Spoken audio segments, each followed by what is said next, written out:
வணக்கம்.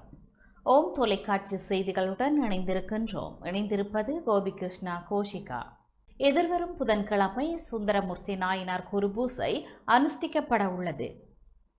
எதிர்வரும் 22ஆம் திகதி புதன்கிழமை ஆடி மாத சுவாதி நட்சத்திரத்தில் தேவாரம் பாடிய மூவருள் இறைவனால் தடுத்தால் கொள்ளப்பட்ட சுந்தரமூர்த்தி நாயனார் குருபூசை இடம்பெற உள்ளது.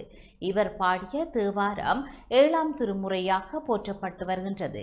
குருபூசை தொடர்பாக சர்வதேச இந்து மத குரு பீடாதிபதி சபரிமலை ஸ்ரீ சாஸ்தா பீட குரு முதல்வர் மகாராஜா ராஜகுரு ஸ்ரீ ஐயப்பதாச சாம்பசிவ சிவாச்சாரியார் இவ்வாறு விளக்கமளித்தார்.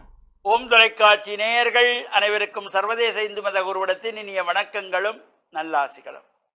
வருகின்ற புதன்கிழமை 22/7/2026 அன்றைய தினம்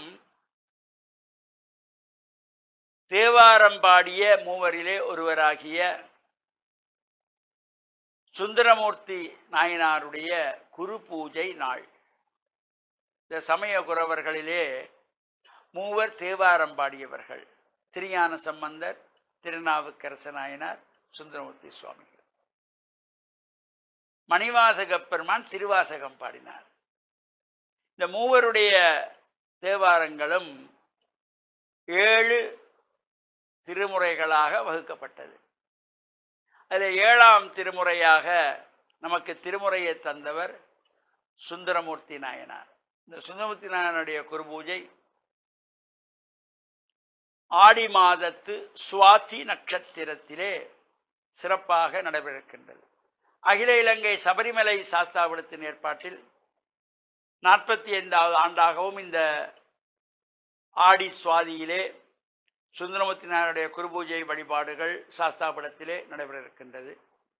பல்வேறு அறநெறி பாடசாலை மாணவியர்கள் கலந்து அங்கே திருமுறைகள் பாராயணம் செய்வதும், அதேபோல சுந்தரமூர்த்தி நாயனாரை பற்றிய பேச்சுக்கள் மாணவ செல்வங்களினாலே வழங்கப்படுவதும் சிறப்போடு கூடியதாக இந்த சுந்தரமூர்த்தி நாயனுடைய குருபூஜை நடைபெற இருக்கின்றது.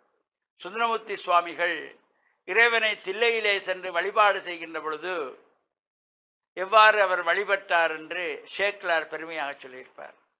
5 பேர் அறிவும் கண்களே கொள்ள அளப்பெரும் கர்ணங்கள் 4 சிந்தையாக. இந்த 5 பேர் அறிவும் கண்களே கொள்ள,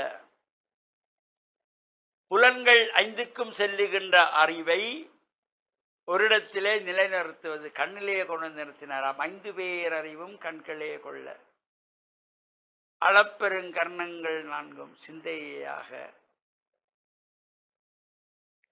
இவ்வாறு இறை வழிபாட்டிலே ஈடுபட்டு இறைவனை பித்தா என்று போற்றியவர். பித்தா பிறைசூடி பெருமானே அருளாளா என்று பாடியவர். சுந்தரமூர்த்தி நாயனாருடைய இந்த குருபூஜையிலே கலந்து கொள்ளுகின்ற அனைவருக்கும் இறையருளும் குருவருளும் நிறைய வேண்டும் என்று பிரார்த்தித்து, ஓம் தொலைக்காட்சி நேயர்கள் அனைவருக்கும் சர்வதேச இந்து மத குருபீடத்தின் சார்பில் நல்ல ஆசிகளை கூறிக்கொள்வதில் மன மகிழ்வு கொள்கிறோம். வணக்கம். இத்துடன் ஓம் தொலைக்காட்சி செய்திகள் நிறைவடைந்தன. தொடர்ந்தும் ஓம் தொலைக்காட்சி நிகழ்ச்சிகளுடன் இணைந்திருங்கள். நன்றி, வணக்கம்.